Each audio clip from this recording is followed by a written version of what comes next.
All right, so let's get into our skips for this video. Last time we left off with Secret Files 2, Puritas Cordis. That was on January 15th. Next, January 17th was GTA China City Wars Mobile. That was for phones. Skip. Chronos Trigger DX pops up again. Guess it released on the DSi. Skip. We had January 18th, Starship Troopers, also on the DSi. Skip.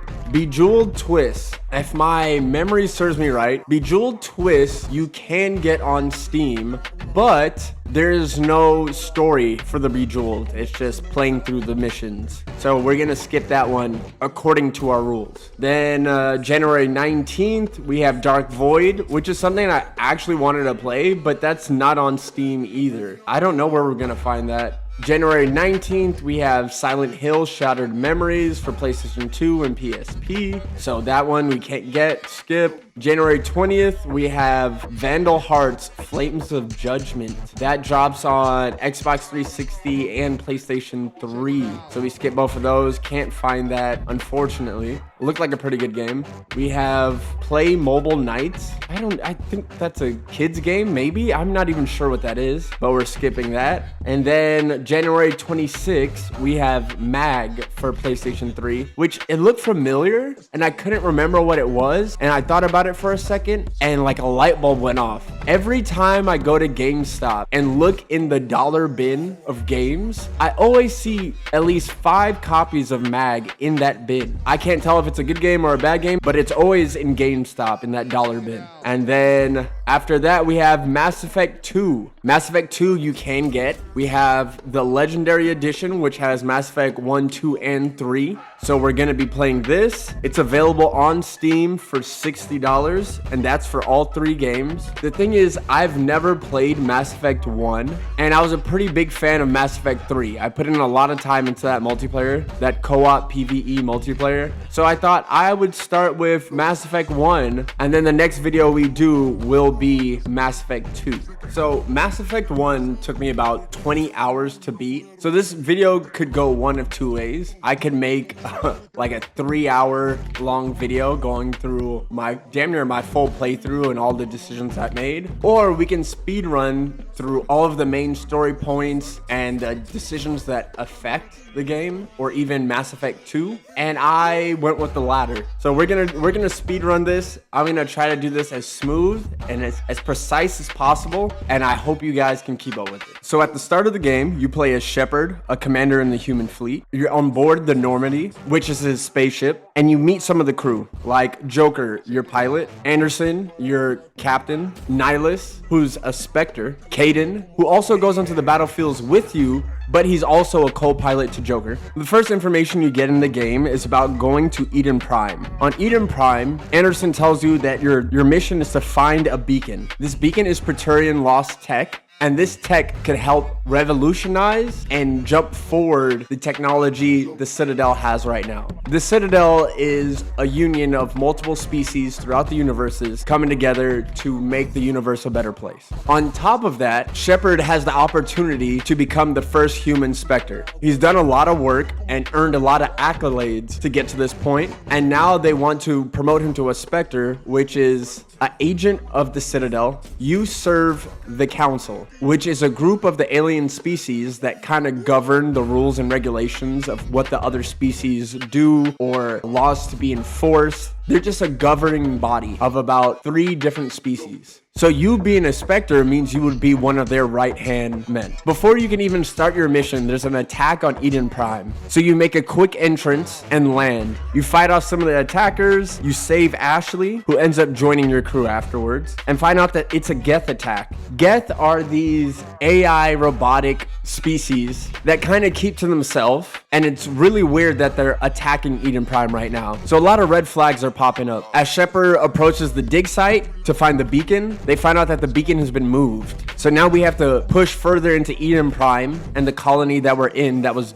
digging up this relic to actually find it. Before you get to the beacon, there's a situation where Nihilus, that Spectre we were introduced to at the beginning, gets killed by another Spectre, someone he knew but betrayed him. This person is known as Saren. We don't get to see what happened in person, but there's a survivor from the colonists who was hiding and saw the whole thing go down. So he explains to Shepard and the crew that when Nihilus had his back turned, Saren shot him dead. And it turns out that Saren was here on Eden Prime to get to the beacon first. As he went to the beacon, he touched and interacted with it, something happened, and after that it seemed like his mission was complete because now he wants to blow up the colony here on Eden Prime. So you and your crew try to get to the beacon as quick as possible, but you also have to defuse bombs within a time limit. After you defuse the bombs and catch up to the beacon, you're discussing on what to do and how to bring it back to the Citadel so it can be researched. But while you're talking to Kaidan, Ashley ends up getting pulled in by the beacon, and Shepard sees this. So he goes to save Ashley, pushes her out of the way, but also gets pulled into the beacon, and the beacon starts interacting with Shepard, and it gives him visions, and he's seeing things, but he can't comprehend or understand what happened, and he passes out. So at the end of that mission, it's starting to look bad for Shepard. You wake up and find out that the beacon was destroyed, Nihilus, the Spectre who was there, is dead, and the Council seems pretty pissed at the end of this. So we talked to Anderson about how to deal with the situation, what happened on Eden Prime, and the random appearance of Saren. Anderson explains that we should probably go to the Citadel and explain to the Council what happened and have them help us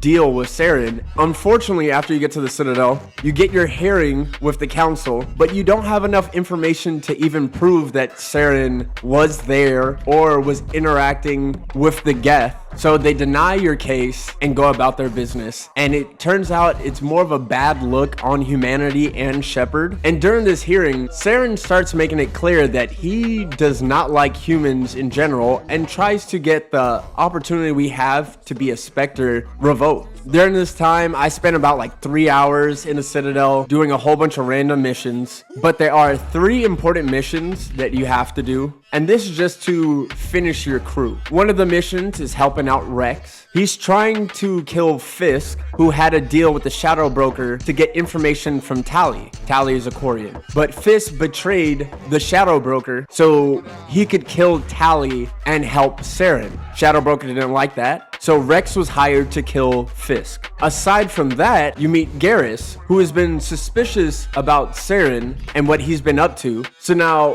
Garrus wants to join our team to help take down Saren. After helping Rex with his quest, you end up meeting Tali, and Tali has information that proves Saren was on Eden Prime and he's working against the Council. There's also another mysterious voice there as well. So now we have Rex joining our team, Garrus joining our team, and Tali joining our team. After Tali joins the team, we can use the information she has to provide evidence that Saren was in fact there. So we head back to the Council to make it clear that he needs to be stopped. This time, the hearing goes well, and Saren gets his Spectre status removed. But the Council is still hesitant to make any moves to catch and apprehend Saren, which makes Shepard and Anderson very frustrated with their situation because a lot is on the line. Human colonies are being attacked, but the Council refuses to help. We find out from the information Tali provides that Saren needs the beacons to find this conduit, and he's working with an Asari matriarch, which is a very powerful biotic user, some of the strongest and smartest species in the universe, and they're doing this all to bring back the Reapers. But because we did what we could to prove that Saren was working against the Council decides to promote us to Spectre. So now we have free reign to either hunt down Saren or take whatever precautions we need to help the universe or the Citadel. And before we leave, we also get a bit of information that the Asari matriarch has a daughter, and her daughter is on another planet, and if we head over there, we might be able to get some information out of her as well.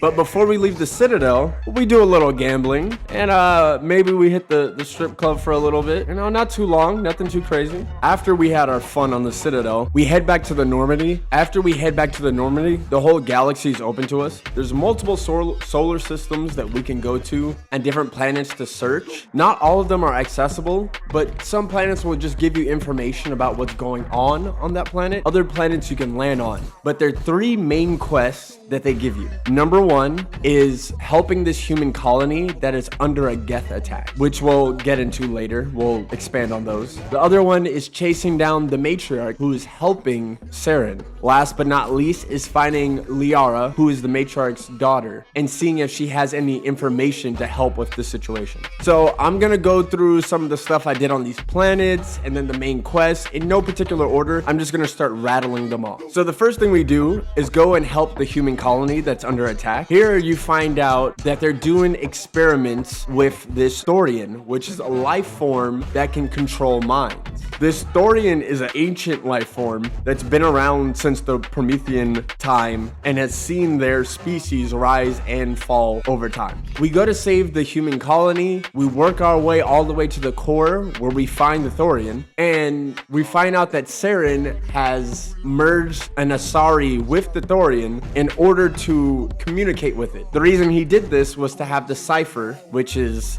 the way they explained it is thinking like a Promethean, knowing their history and their legacy, their whole lifespan as a species. And that is supposed to be the cipher to understand the information or the visions you get from the beacon. So in order to communicate, he uses this Asari. They merge together after we defeat this boss, which was one of the hardest fights for me. I'm gonna be honest, it wasn't the fact that they were hard to kill, it was the fact that I had no heals and I was trying to get through that mission. So I kept dying repeatedly again and again and again. It was pretty aggravating. I probably spent like a good hour, maybe even an hour and a half on this because, I just needed heals. I had to do a perfect playthrough just to get through this. So after we kill the Thorian and free the Asari, she then explains that Saren wanted the cipher, and after he got the cipher, to cover his tracks, he wanted to kill the Thorian. That's why they were attacking. But we end up doing that job for him, freeing the Asari, but the Asari comes to afterwards and gives us the cipher. So now we have the first beacon and the cipher to decode it, but we can't really understand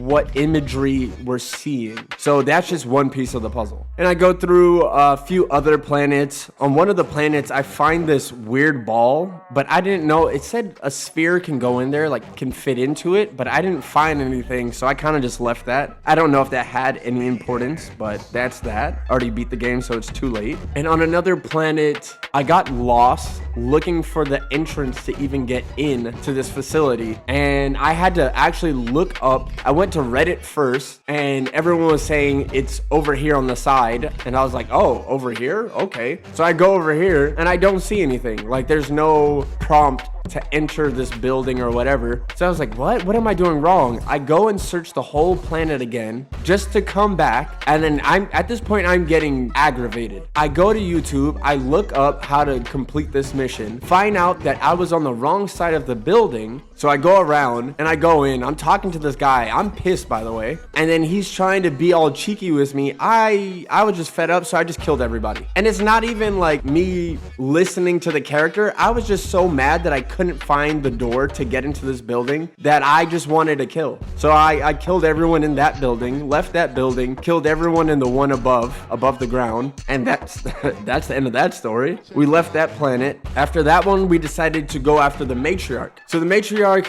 this was a longer quest as well. The matriarch is on this planet, and currently it's going through a snowstorm. So they deny me access to actually follow her to the next facility. So I have to rub some feet in order to get a pass into the garage. Once we get into the garage, we grab our little truck, our little Humvee. By the way, this Humvee is crazy. It never flips. I tried the whole time playing to flip it and never was able to flip it. I've had it on the side and it would still drive. This thing is amazing. Whatever technology they're using, amazing. So we go on to the main base to find out they're doing experiments here with this species they're trying to weaponize. They're trying to use them for war. So they're breeding them just to be used as a weapon, and they're holding their queen captive. So we'll be fighting a lot of these minions as we're progressing deeper and deeper into like this research facility. When we get to the center, we find the matriarch, who we then fight and defeat. Once we defeat her, she gives us coordinates on where Saren is heading. After we defeat her, we talk to the queen of this species. Supposedly she's the last of her kind, and she kind of pleads for her life. And I was thinking she was talking pretty reasonably, so I decided to let her go. And everyone made it sound like it was the wrong decision because their species is very aggressive, and they had to be stopped before because they were overtaking planets and all these these other species, so they had to be exterminated. So I didn't know how bad it was, but I was like, if they do come back and try to take over the universe, I'll kill them. I'll kill them myself, bro. So we let the queen go. There's also a second quest in there, and it's to destroy the facility and purge everything in there. After talking to the queen, she makes it very clear that the children that she was producing were bred for war, so those are not ones that she was able to teach. They were taken away from her, and what they were taught was to kill, so that's why they were so aggressive. But she's saying that if we give her a chance, she can do better. So we purge the facility and kill all the weaponized, I don't even remember what their species is called, but we killed all the weaponized ones there in that facility and let her go. After this, we have a talk with the council, and they're pretty mad that we let this species live. They wanted us to kill them, but I really don't care. At this point, I've lost all respect for the council and whatever they stand by. They don't have the best interests for the human species, although this situation could be a little bit different, but I'd rather take things into my own hands. So since we're at this point, let me explain. Mass Effect 1 has 2 DLCs. The first one is Bring Down the Sky or something, and it's just a short mission. It's an extra planet you can go to, and I end up doing it unknowingly. I was just trying to go to all the planets in that little galaxy that you have access to. I guess the DLC is that this species is trying to destroy this planet, and they take this meteor and they're trying to run it into the planet to kill everyone there. So your job is to go there and stop this meteor from hitting the planet. It was all right. I mean, nothing special. I was just whatever about it, but we did that one. The second DLC is supposed to be like this trials that you go through. I think it's wave-based combat, and then you get gear and rewards based on how far you can go. Apparently, this one isn't available in the Legendary Edition, so unfortunately we can't do that one, but the story-based one we were able to do, so that one's fine. There was one aggravating part of this mission. There's a guy who asks you to find his research teammates' bodies just to know if they're alive or dead. So you go around the meteor looking for their bodies, and there was one body I just couldn't find, and I spent a while just driving around looking for the facility or where the body ended up, and that was just by itself was aggravating. Then we go to save Liara. So Liara is doing research on a planet, and some Geth are already there and attacking. They hold her captive, and I don't really know particularly why. Well, I guess I can't say that. All right, maybe it doesn't make sense. Let me try to explain this. So Liara helps you understand the beacon with the cipher. So after gaining the cipher from the human colony with the Thorian, you now have Liara bring back those memories with the cipher to make sense of it. But why is she the only person that can do that? Maybe I missed it or they didn't explain it, because we could have just got probably any Asari, right? Like her profession is a scientist, but that's about it. I don't know if she's like a history buff or whatever, but anyway, so we get Liara, we save her, she joins the team. We do like this mind swap thing. She sees the same visions I see, but now with the cipher available, and she helps us decipher what's going on, but we need one more beacon. We go to some other planets, we fight some worms. I end up getting the car stuck on top of a building. Don't ask me how I did this. We go into this human biotic cult, and I wasn't feeling peaceful, so I just killed them all. I hope that doesn't matter later. And that's about all the planets, or at least the memorable ones. One thing about the planets is that you'll find minerals that you can mine, and I hit a few of those, but I don't know what they were for, because it didn't upgrade my ship. It didn't give me access to anything new, so I don't know what they were really used for. After this, we did all the 3 main quests, giving us access to the 4th one. The 4th one is chasing down Saren to Vermintide? No, not Vermintide. Chasing down Saren to Vermine. And on Vermine, we're going here to find the last beacon,